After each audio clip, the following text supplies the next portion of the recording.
Are you new to SharePoint? There's a lot to learn, and learning things in the right order makes it so much easier. Here are the 5 things you want to learn in order to make you more successful working with it. I'll also talk about several points for each one, showing why each one of these are so important. So let's get into it. Number 1 on the list is lists. Now, lists in SharePoint are the foundation of most of the stuff that you're going to be working with. It allows you to organize data by columns, and those are incredibly important. But choosing the right columns is equally important because the right column for the right data will give you extra functionality, things like calculations.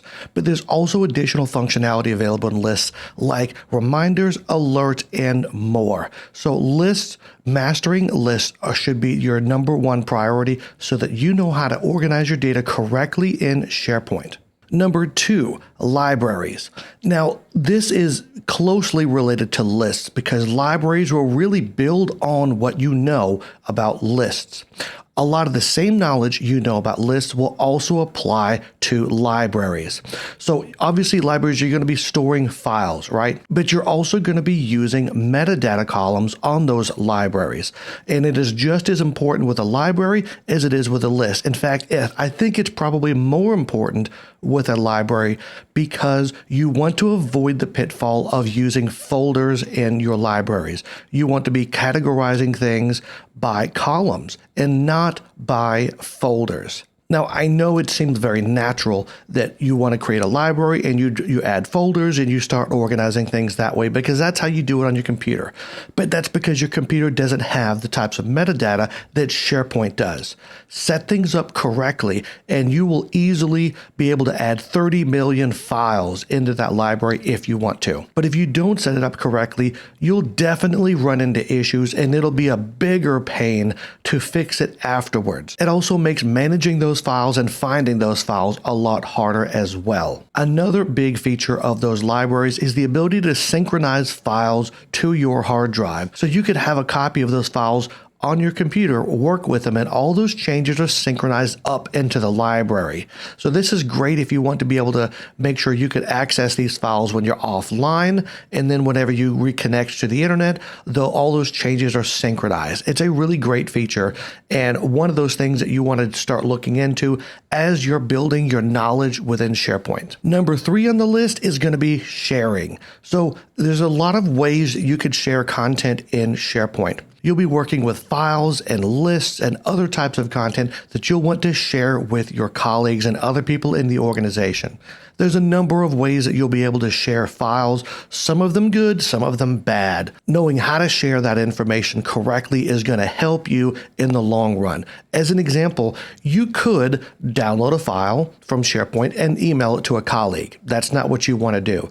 One of the big benefits of SharePoint is the ability to share links to a file and have those people access the link to get to the document, and they can edit or view whatever they need to do right inside SharePoint. What that really means is you have one copy of a file instead of a lot of copies that are all floating around the place. That is a disaster, and it's something that I've seen a lot of organizations have to deal with because they're not in the correct practice of sharing links and other things to files without removing it from SharePoint. You want to keep it there so that you have one copy and you get to use all the other benefits of SharePoint, all leveraged around a single copy of a file. Now, if this has been helpful, then definitely hit that like button and subscribe to my channel so that you know when I put out more great SharePoint videos. But let's get on to the next one, and that is site pages. So site pages in a SharePoint site is kind of the equivalent of a web page in SharePoint. You've probably seen enough of them already. It's a web page that is extremely easy to edit.